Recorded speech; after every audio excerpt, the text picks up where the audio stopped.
Hi! Welcome to Richard Kabili YouTube channel, and for today's tutorial, I will be teaching you on how to turn on and off insertion point move haptic and voiceover on iPhone X. But first, kindly subscribe to this channel and don't forget to hit the subscribe button and the bell to notify you for the new updates. And let's start!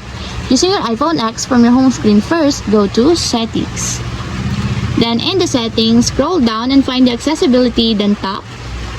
Then in the accessibility, go to vision section and then tap the voiceover.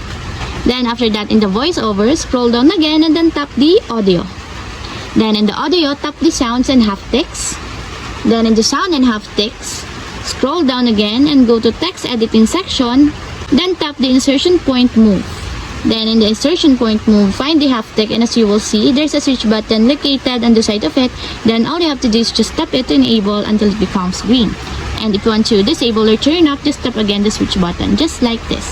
And that's it, we have successfully turned on and off insertion point move haptic and voiceover on iPhone X. If you have a question, can you comment down below, and don't forget to hit the subscribe button and the bell to notify you for the new updates. And thank you for watching!